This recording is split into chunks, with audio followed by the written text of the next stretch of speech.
ആ കുഞ്ഞിന് കടിയേറ്റത് ശംഖുവരയൻ ഇനത്തിൽപ്പെട്ട വെള്ളിക്കെട്ടൻ ഇനത്തിൽപ്പെട്ട പാമ്പിൻ്റെ കടിയാണ് ആ കുഞ്ഞിനേറ്റത്. കാരണം നമ്മുടെ വീടുകളിൽ ഏറ്റവും കൂടുതൽ എത്തിച്ചേരാൻ നമ്മുടെ റൂമുകളിലേക്കും അല്ലെങ്കിൽ മറ്റ് വീടുകളിലുള്ള മറ്റു സ്ഥലങ്ങളിലേക്കും ഏറ്റവും എളുപ്പത്തിൽ എത്തിച്ചേരാൻ സാധ്യതയുള്ളൊരു പാമ്പാണ് ഈ വെള്ളിക്കെട്ടൻ അല്ലെങ്കിൽ ശംഖുവരയൻ എന്ന് പറയുന്ന പാമ്പ്. ആ കുഞ്ഞിന് ചിലപ്പോൾ വളരെ നേരത്തെ കടിയേറ്റിട്ടുണ്ടാവാം. ഇവരിത് അറിയാതെ പോയതുകൊണ്ട് കുഞ്ഞ് അസ്വസ്ഥത പ്രകടിപ്പിച്ച് തുടങ്ങിയപ്പോഴാണ് ഈ അസ്വസ്ഥത പ്രകടിപ്പിച്ച് തുടങ്ങുക എന്ന് പറയുന്നത് പാമ്പ് കടിയേറ്റ് മണിക്കൂറുകൾക്ക് ശേഷമായിരിക്കും നമുക്ക് ലക്ഷണങ്ങൾ പ്രകടിപ്പിച്ചു തുടങ്ങുക. അപ്പോൾ അത്രയും സമയം അവിടെ ഡിലേ ആയിട്ടുണ്ടാവാം. അപ്പോൾ അവർ ഹോസ്പിറ്റലിൽ എത്തുകയും ഡോക്ടർമാർ അത് തിരിച്ചറിയുകയും ആൻറ്റി സ്നേക്ക് വനം നൽകുവാൻ തുടങ്ങുകയും ചെയ്യുമ്പോഴാണ് കുഞ്ഞിന് മരണം സംഭവിക്കുന്നത്. ആ കൃത്യസമയത്ത് അവർക്ക് ഈ പാമ്പ് കടിച്ചു എന്ന് അറിയുവാൻ സാധിച്ചില്ല. അതുകൊണ്ടാണ് ഈ വേദനാജനകമായ ഒരു സംഭവം ഉണ്ടായത്. ഈ ഒരു കാലാവസ്ഥ പാമ്പുകൾക്ക് വളരെ ബുദ്ധിമുട്ടുണ്ടാക്കുന്ന ഒരു സമയമാണ്. വളരെ വലിയ ചൂടാണ്. ഈ ഒരു 2 മാസം നമ്മുടെ ഏപ്രിൽ മെയ് മാസം എന്ന് പറയുന്നത് ചില ഇനത്തിൽപ്പെട്ട പാമ്പുകളുടെ മുട്ടകൾ വിരിഞ്ഞ് കുഞ്ഞുങ്ങൾ പുറത്തു വരുന്നൊരു സമയം കൂടിയാണ്.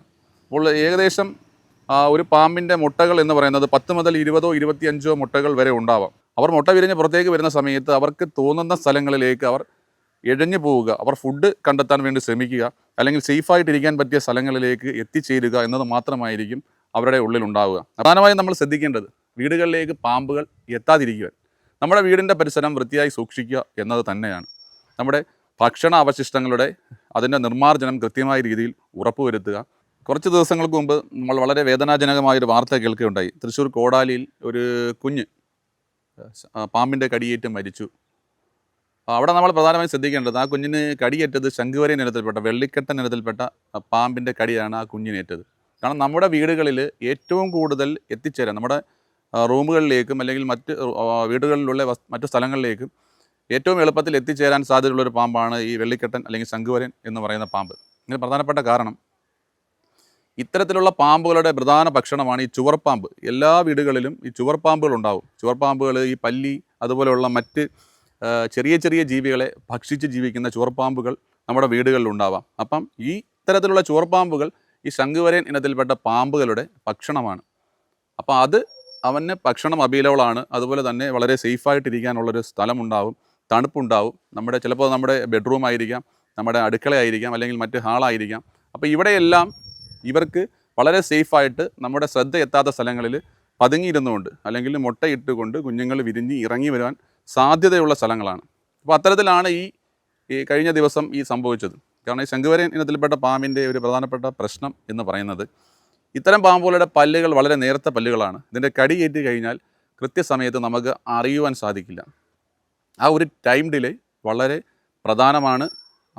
കുഞ്ഞിന് ചിലപ്പോൾ വളരെ നേരത്തെ കടിയേറ്റിട്ടുണ്ടാവാം.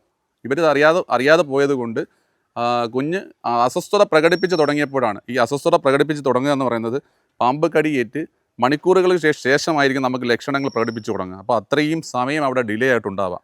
അപ്പോൾ അവർ ഹോസ്പിറ്റലിൽ എത്തുകയും ഡോക്ടർമാർ അത് തിരിച്ചറിയുകയും ആൻറ്റി സ്നേക്ക് വനം നൽകുവാൻ തുടങ്ങുകയും ചെയ്യുമ്പോഴാണ് കുഞ്ഞിന് മരണം സംഭവിക്കുന്നത്. ഇതാണ് പ്രധാനപ്പെട്ട കാരണം. ആ കൃത്യസമയത്ത് അവർക്ക് ഈ പാമ്പ് കടിച്ചു എന്ന് അറിയുവാൻ സാധിച്ചില്ല. അതുകൊണ്ടാണ് ഈ വേദനാജനകമായ ഒരു സംഭവം ഉണ്ടായത്. നമ്മൾ ശ്രദ്ധിക്കേണ്ട കാര്യം നമ്മുടെ വീടിനുള്ളിലെ ബെഡ്റൂം ആയാലും അല്ലെങ്കിൽ കിച്ചൺ ആയാലും എല്ലാ ഭാഗവും കൃത്യമായി നമ്മൾ പരിശോധിക്കുക.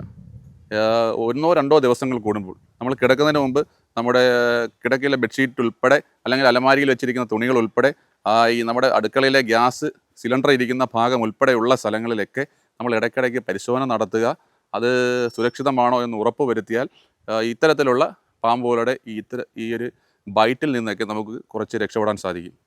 ഈ ഒരു കാലാവസ്ഥ പാമ്പുകൾക്ക് വളരെ ബുദ്ധിമുട്ടുണ്ടാക്കുന്ന ഒരു സമയമാണ്. വളരെ വലിയ ചൂടാണ്. ശീതരക്തജീവികളായിട്ടുള്ള പാമ്പ് വർഗത്തിൽപ്പെട്ട ജീവികൾ സ്വന്തമായിട്ട് അവർക്ക് താപനില മെയിൻറ്റെയിൻ ചെയ്യാനുള്ള ഒരു കപ്പാസിറ്റി ഇല്ലാത്ത ജീവിവർഗമാണ്. അപ്പോൾ ഇത്തരത്തിൽ ചൂട് ഉണ്ടാകുമ്പോൾ അവർ അവരുടെ ശരീരം തണുപ്പിക്കുവാൻ തണുപ്പുള്ള സ്ഥലങ്ങളിലേക്ക് ഷിഫ്റ്റ് ചെയ്യുക, അല്ലെങ്കിൽ തണുപ്പായിട്ടുള്ള സ്ഥലത്തിലേക്ക് സേഫായി മാറി നിൽക്കുന്നതാണ് അത്തരത്തിലുള്ള ജീവികൾക്ക് അവരുടെ ജീവൻ നിലനിർത്താൻ പ്രധാനമായും ചെയ്തു വരുന്നത്. അപ്പോൾ ഈ ഒരു ചൂട് കൂടിയ ഈ ഒരു സമയത്ത് തണുപ്പുള്ള നമ്മുടെ അടുത്തേക്ക് നമ്മുടെ വീടാവാം, ചിലപ്പോൾ നമ്മുടെ വീടിനോട് ചേർന്നുള്ള മറ്റു കാലിത്തൊഴുത്തോ അല്ലെങ്കിൽ എരത്തിലോ അല്ലെങ്കിൽ നമ്മുടെ പൂത്തോട്ടമോ ഒക്കെ ആവാം, ഇവിടേക്ക് ഇവ കൂടുതൽ ആകർഷിക്കപ്പെടും. അത് മറ്റൊന്നുമല്ല ഇതിനുള്ള കാരണം, അതിൻ്റെ ശരീര താപനില നിയന്ത്രിക്കുവാൻ വേണ്ടി സേഫായ ഒരു സ്ഥലത്തേക്ക് അത് ഷിഫ്റ്റ് ചെയ്യുകയാണ് ഈ ഒരു സാഹചര്യത്തിൽ നടന്നു വരുന്നത്. അതോടൊപ്പം ഈ ഒരു 2 മാസം നമ്മുടെ ഏപ്രിൽ മെയ് മാസം എന്ന് പറയുന്നത് ചില ഇനത്തിൽപ്പെട്ട പാമ്പുകളുടെ മുട്ടകൾ വിരിഞ്ഞ് കുഞ്ഞുങ്ങൾ പുറത്തു വരുന്നൊരു സമയം കൂടിയാണ്. അപ്പോൾ ഏകദേശം ഒരു പാമ്പിൻ്റെ മുട്ടകൾ എന്ന് പറയുന്നത് 10 മുതൽ 20 25 മുട്ടകൾ വരെ ഉണ്ടാവാം. അപ്പോൾ ഇവ ഈ ഒരു സമയത്ത് കൂട്ടമായി വിരിഞ്ഞ് പുറത്തേക്ക് ഇറങ്ങുമ്പോൾ വലിയ പാമ്പുകളെ അപേക്ഷിച്ച്, അതായത് കുറച്ച് വലിയ പാമ്പുകളെ അപേക്ഷിച്ച് വലിയ പാമ്പുകൾക്ക് എന്ന് പറയുമ്പോൾ അവർക്ക് മനുഷ്യനെയും മറ്റു ജീവികളെയൊക്കെ ഭയപ്പെടുന്ന രീതിയിലുള്ള പാമ്പാണ്. അവരുടെ ക്യാരക്ടർ അങ്ങനെയായിരിക്കാം. പക്ഷേ ഈ ചെറിയ കുഞ്ഞു പാമ്പുകൾ പുറത്തേക്ക് മുട്ട വിരിഞ്ഞ് പുറത്തേക്ക് വരുമ്പോൾ അവർക്ക് ഈ ഭയം എന്താണെന്ന് അറിയുവാൻ കഴിയില്ല, ഭയം എന്താണെന്ന് അവർക്ക് തോന്നുകയില്ല. അപ്പോൾ അവർ മുട്ട വിരിഞ്ഞ് പുറത്തേക്ക് വരുന്ന സമയത്ത് അവർക്ക് തോന്നുന്ന സ്ഥലങ്ങളിലേക്ക് അവർ ഇഴഞ്ഞു പോവുക, അവർ ഫുഡ് കണ്ടെത്താൻ വേണ്ടി ശ്രമിക്കുക, അല്ലെങ്കിൽ സേഫായിട്ടിരിക്കാൻ പറ്റിയ സ്ഥലങ്ങളിലേക്ക് എത്തിച്ചേരുക എന്നത് മാത്രമായിരിക്കും അവരുടെ ഉള്ളിലുണ്ടാവുക. അപ്പോൾ അത്തരത്തിൽ ചിലപ്പോൾ നമ്മുടെ വീടിനടുത്തേക്കും അല്ലെങ്കിൽ നമ്മുടെ വീടിന് പുറത്തുള്ള ടൈലിലൂടെയും അല്ലെങ്കിൽ പൂന്തോട്ടത്തിലൂടെയൊക്കെ സഞ്ചരിച്ചുകൊണ്ട് നമ്മുടെ വീടിൻ്റെ പരിസരത്തേക്ക് എത്തിയേക്കാം. അതാണ് ഇപ്പോൾ നിലവിൽ പാമ്പുകൾ ഏറ്റവും കൂടുതൽ നമ്മുടെ വീടിനോട് ചേർന്നുള്ള സ്ഥലങ്ങളിൽ കണ്ടുവരാനുള്ള പ്രധാനപ്പെട്ട ഒരു കാരണം. അതോടൊപ്പം നമ്മൾ ഈ പാമ്പുകളെ ഈ പറയുന്നത് പോലെ, അല്ലെങ്കിൽ നമ്മളിപ്പോൾ ഈ ചാനലുകളിലെയും മറ്റ് പത്രമാധ്യമങ്ങളിൽ കൂടെയൊക്കെ വരുന്നത് പോലെ വാർത്തകൾ കേട്ട് ജനങ്ങൾ ഇത്തരത്തിലുള്ള ജീവികളെ ഭയപ്പെടേണ്ടതില്ല. നമ്മളൊരു ജാഗ്രത കാണിച്ചാൽ, ജാഗ്രതയോടുകൂടി പെരുമാറിയാൽ ഇപ്പോൾ ഉണ്ടായിക്കൊണ്ടിരിക്കുന്ന ഈ ഒരു ഭയപ്പാടിന് മാറ്റം ഉണ്ടാക്കുവാൻ സാധിക്കും. പ്രധാനമായും നമ്മൾ ശ്രദ്ധിക്കേണ്ടത് വീടുകളിലേക്ക് പാമ്പുകൾ എത്താതിരിക്കുവാൻ നമ്മുടെ വീടിൻ്റെ പരിസരം വൃത്തിയായി സൂക്ഷിക്കുക എന്നത് തന്നെയാണ്. നമ്മുടെ ഭക്ഷണ അവശിഷ്ടങ്ങളുടെ അതിൻ്റെ നിർമ്മാർജ്ജനം കൃത്യമായ രീതിയിൽ ഉറപ്പുവരുത്തുക. അതുപോലെ തന്നെ വീടിനോട് ചേർന്ന് ഈ വിറക് പുരകൾ അല്ലെങ്കിൽ മറ്റു തരത്തിലുള്ള വസ്തുക്കൾ കൂട്ടിയിടുക, ഇതൊക്കെ ഒഴിവാക്കിക്കൊണ്ട് വീട്ടുപരിസരം വൃത്തിയായി സൂക്ഷിക്കുകയും നമ്മുടെ വീടിനോട് ചേർന്ന് നിൽക്കുന്ന മരങ്ങൾ, മരച്ചില്ലകൾ അല്ലെങ്കിൽ വള്ളിപ്പടപ്പുകളായിട്ടുള്ള ചെടികൾ ഇവയൊക്കെ കൃത്യമായി നമ്മൾ മെയിൻറ്റെയിൻ ചെയ്തുകൊണ്ട് ഇത്തരത്തിലുള്ള പാമ്പ് വർഗ്ഗത്തിൽപ്പെട്ട ജീവികളെ വീട്ടിലേക്ക് എത്തുന്നത് തടയുവാൻ കഴിയും.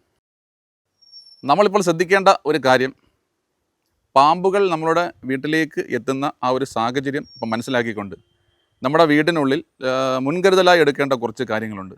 നമ്മുടെ വീടിനുള്ളിലെ കിടപ്പറയിലായാലും അല്ലെങ്കിൽ മറ്റ് റൂമുകളിലേക്ക് ആയാലും നമ്മൾ കൃത്യമായ രീതിയിൽ വൃത്തിയാക്കുക. കിടക്കുന്നതിന് മുമ്പ് റൂമിലുള്ള മുഴുവൻ സ്ഥലവും പാമ്പുകൾ കയറിയിരിക്കാൻ സാധ്യത ഉണ്ട് എന്ന് നാം മനസ്സിലാക്കിയ സ്ഥലങ്ങളിൽ അല്ലെങ്കിൽ തണുപ്പുള്ള സ്ഥലങ്ങളിൽ നമ്മൾ കൃത്യമായി ഒരു പരിശോധന നടത്തുകയും അത് വൃത്തിയാക്കി വെക്കുകയും ചെയ്ത് കഴിഞ്ഞാൽ ഇവ ഒരു 90% നമുക്ക് ഈ പാമ്പുകൾ വീട്ടിലേക്ക് എത്തുന്നത് ഒഴിവാക്കാൻ സാധിക്കും. അതോടൊപ്പം തന്നെ നിലവിൽ നമ്മുടെ കേരളത്തിൽ കണ്ടുവരുന്നത് പ്രധാനമായും മനുഷ്യജീവന് ഹാനികരമാവുന്ന രീതിയിൽ കണ്ടുവരുന്നത് 4 തരത്തിലുള്ള പാമ്പുകളാണ്. നമ്മൾ ബിഗ് 4 ഇനത്തിൽപ്പെട്ട 4 പാമ്പുകളാണ്. ഒന്ന് മൂർക്കൻ, അതുപോലെ തന്നെ ശംഖുവരൻ, വെള്ളിക്കെട്ടൻ പാമ്പ്, അതുപോലെ തന്നെ അണലി, റസൽസ് വൈപ്പർ എന്ന് പറയുന്ന അണലി വർഗ്ഗത്തിൽപ്പെട്ട പാമ്പുകൾ, അതുപോലെ തന്നെ സോസ്കെയിൽഡ് വൈപ്പർ ഇനത്തിൽപ്പെട്ട പാമ്പുകൾ. ഈ 4 പാമ്പുകളാണ് നിലവിൽ നമ്മുടെ കേരളത്തിൽ ഈ മനുഷ്യജീവന് ഏറ്റവും കൂടുതൽ ഹാനി ഉണ്ടാക്കുന്നത്. നമ്മുടെ വീടുകളിലെ സുരക്ഷിതമായ സ്ഥലങ്ങളിൽ, നമ്മുടെ ശ്രദ്ധയെത്താത്ത സ്ഥലങ്ങളിൽ ഇരുന്ന് മുട്ടയിട്ടിട്ട് അവർക്ക് ഇരിക്കുവാൻ വളരെ സേഫായിട്ടുള്ള സ്ഥലമാണ്.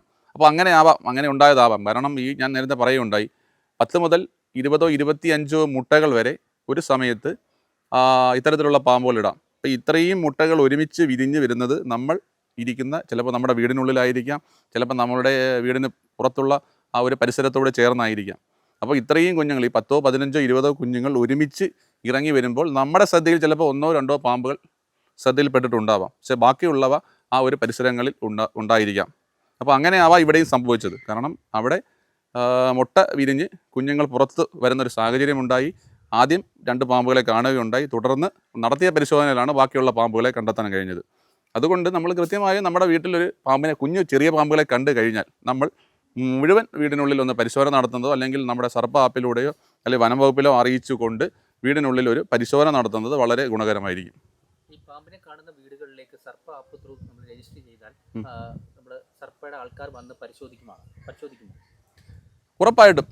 കാരണം സർപ്പ ആപ്പ് എന്ന് പറഞ്ഞാൽ നമ്മൾ വനം വകുപ്പിൻ്റെ നേതൃത്വത്തിൽ രൂപം കൊടുത്തിരിക്കുന്ന ഒരു ആപ്പാണ്. പൊതുജനങ്ങൾക്ക് വേണ്ടിയിട്ടാണ്. നമ്മുടെ മൊബൈൽ ആൻഡ്രോയിഡ് ഫോണിൽ നമുക്ക് ഡൗൺലോഡ് ചെയ്ത് കഴിഞ്ഞാൽ ആ സർപ്പ ആപ്പിനുള്ളിൽ നമുക്ക് തൊട്ടടുത്തുള്ള അല്ലെങ്കിൽ കേരളത്തിൽ കാസർഗോഡ് മുതൽ തിരുവനന്തപുരം വരെയുള്ള സ്ഥലങ്ങളിലുള്ള അംഗീകൃത ലൈസൻസ് ഉള്ള റെസ്ക്യൂവർമാരുടെ അവരുടെ ഡീറ്റെയിൽസ് ഉണ്ടാകും, അവരുടെ മൊബൈൽ കോൺടാക്ട് നമ്പർ ഉണ്ടാകും.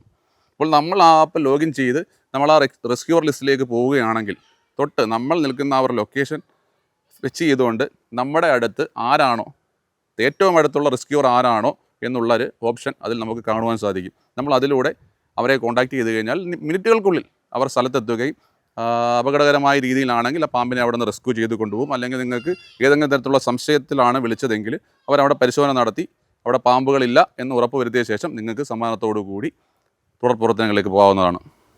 സർ, ഇനി അടുത്തൊരു കാര്യം, നമുക്കൊരു പാമ്പ് കടി ഏറ്റാൽ, അതിനിപ്പോൾ ഈ 4 ഇനത്തിൽപ്പെട്ട ഏത് പാമ്പ് കടി ഏറ്റാലും ചെയ്യേണ്ട കാര്യങ്ങൾ എന്താണ്? പണ്ട് നമ്മളിപ്പോൾ പലപ്പോഴും കേട്ടിട്ടുണ്ട് ഇതേപോലെ ഈ കടിയേറ്റ സ്ഥലത്തിന് മുകളിലായിട്ട് കെട്ടി വെക്കുക, ടൈറ്റായിട്ട് കെട്ടി വെക്കുക, പിന്നെ കാല് താഴ്ത്തി വെച്ച് കൊണ്ടുപോകുക, അങ്ങനെ കുറേ കാര്യങ്ങൾ നമ്മൾ കേട്ടിട്ടുണ്ട്. ഇതിനകത്ത് ഇപ്പോൾ പലപ്പോഴും പല ആൾക്കാരും പറയുന്നുണ്ട് ഇതിനകത്ത് ഇത് അങ്ങനെയല്ല ചെയ്ത്, അങ്ങനെ ചെയ്തുകൂടാ എന്ന് പറയുന്ന ആൾക്കാരുമുണ്ട്. ഇതിനകത്ത് എന്താണ് നമുക്കൊരു പാമ്പ് കടി ഏറ്റാൽ നമ്മൾ ചെയ്യേണ്ട കാര്യങ്ങൾ എന്തൊക്കെയാണ്? പാമ്പുകൾ എന്താണെന്ന് അല്ലെങ്കിൽ പാമ്പ് കടിയേറ്റാൽ എന്താണ് ചെയ്യേണ്ടതെന്ന് കൃത്യമായി ഓരോ ആളുകളും ഓരോ വ്യക്തികളും മനസ്സിലാക്കിയാൽ ഈ ഇത്തരത്തിലുള്ള കുറേ തെറ്റായ ധാരണകൾ നമുക്ക് ഒഴിവാക്കാൻ കഴിയും. പണ്ട് കാലം മുതൽ നിന്ന് പോന്നിരുന്ന അല്ലെങ്കിൽ വന്നു പോന്നിരുന്ന കുറേ ഇത്തരത്തിലുള്ള വിശ്വാസങ്ങളുണ്ട്. ഈ പാമ്പ് കടിയേറ്റ് കഴിഞ്ഞാൽ പാമ്പ് കടിയേറ്റതിന് മുകളിലായിട്ട് തുണി വെച്ചോ അല്ലെങ്കിൽ മറ്റു വള്ളികൾ വെച്ചോ മുറുകി കെട്ടുക, അല്ലെങ്കിൽ ആ മുറിവേറ്റ ഭാഗത്ത് കടിയേറ്റ ഭാഗത്ത് ബ്ലേഡ് കൊണ്ടോ മറ്റു കത്തി കൊണ്ടോ മുറിച്ച് ബ്ലഡ് പുറത്തേക്ക് കളയുക, അല്ലെങ്കിൽ വിഷകാരിയുടെ അടുത്ത് കൊണ്ടുപോവുക. ഇതെല്ലാം തീർത്തും വസ്തുതാപരമായ, അതായത് ഒരിക്കലും ചെയ്യരുതാത്ത കാര്യങ്ങളാണ്. അത് വളരെ തെറ്റാണ്. അതിന് യാതൊരു ശാസ്ത്രീയ അടിത്തറയുമില്ല. പാമ്പ് കടി ഏറ്റു കഴിഞ്ഞാൽ അതിന് ഫസ്റ്റ് എയ്ഡ് എന്ന് പറയുന്ന ഒരു ഓപ്ഷൻ ഇല്ല. നിലവിൽ ഇന്ത്യയിൽ ലഭ്യമായിട്ടുള്ളത് ആകെയുള്ള ചികിത്സ എന്ന് പറയുന്നത് ആൻറ്റി സ്നേക്ക് വെനം കൃത്യമായി ഹോസ്പിറ്റലിൽ എത്തിച്ച് നൽകുക എന്നത് മാത്രമാണ്. അല്ലാതെ ഈ പാമ്പ് കടിയേറ്റ ഭാഗത്ത് നമ്മൾ ചൂട് പിടിക്കുകയോ അല്ലെങ്കിൽ തുണി വെച്ച് കെട്ടുകയോ അല്ലെങ്കിൽ മറ്റു തരത്തിൽ മുറിവുണ്ടാക്കുകയോ ചെയ്തു കഴിഞ്ഞാൽ അത് ആ ഒരു വ്യക്തിയുടെ ജീവന് തന്നെ വളരെ ഭീഷണി ഉണ്ടാകുന്ന ഒരു കാര്യമാണ്. കൃത്യമായി എത്രയും പെട്ടെന്ന് തൊട്ടടുത്ത് ആൻറ്റി സ്നേക്ക് വെനം അവൈലബിൾ ആയിട്ടുള്ള ഹോസ്പിറ്റൽ ഏതാണോ അവിടേക്ക് എത്തിക്കുക എന്നതാണ് പ്രധാനം.